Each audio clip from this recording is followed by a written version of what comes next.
ঘরে ইসলামিক আয়াত রেখে সেগুলো বিপদ অমঙ্গল থেকে দূরে রাখে এমন ভাবা জায়েজ হবে কিনা, শরীরে ট্যাটু করা জায়েজ আছে কিনা বা ওযু গোসল হবে কিনা, রাতে ঘুমাতে গেলে ঘুমের মধ্যে শুধু স্বপ্ন দেখি, এর জন্য কি করতে পারি? অনেক ইসলামী গানে বাদ্যযন্ত্র ব্যবহার করতে শুনেছি, এ সকল গান শোনা জায়েজ আছে কিনা? অন্য ধর্মের লোকেরা কি বেহেশতে যাবে?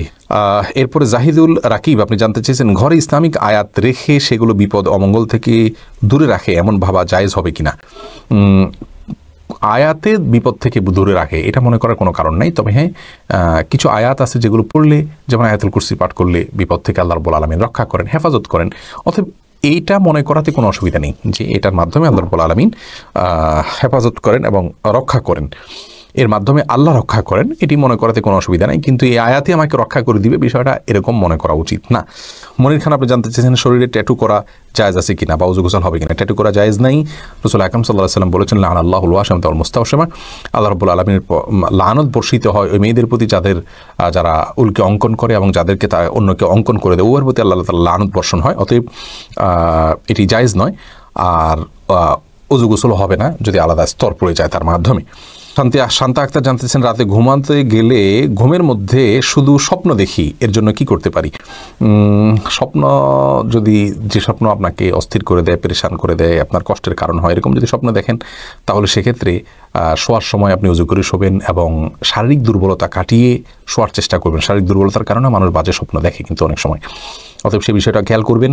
আর শোয়ার সময় ওযু করে শোবেন এবং দুষ্ট জিনের উপদ্রব আছে যদি মনে করেন তাহলে সূরা বাকারা তেলাওয়াত চালু করে আপনার মৃদু কণ্ঠে চালু করে রেখে শোবেন।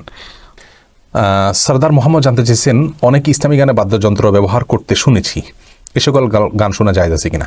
বাদ্যযন্ত্র যদি ব্যবহার করা হয় তাহলে সেক্ষেত্রে সেই গান আর ইসলামিক থাকে না। বাদ্যযন্ত্র ব্যবহার করলে গানের কথা যত ভালোই হোক না কেন, আল্লাহ রাসূলের কথা হলেও, আল্লাহর কথা রাসূলের কথা হলেও, ইসলামের কথা হলেও সেই গান শোনা জায়েজ নাই, কারণ বাদ্যযন্ত্রকে ইসলামে হারাম করা হয়েছে। রাসূল আকরাম সাল্লাল্লাহু আলাইহি ওয়াসাল্লাম বলেছেন কিয়ামতের আগে, বুখারীতে হাদিসটি বর্ণিত হয়েছে, কয়েকটা জিনিসকে মানুষ হালাল মনে করবে অথচ সেগুলো হারাম, তার ভিতরে একটা হলো বাদ্যযন্ত্র।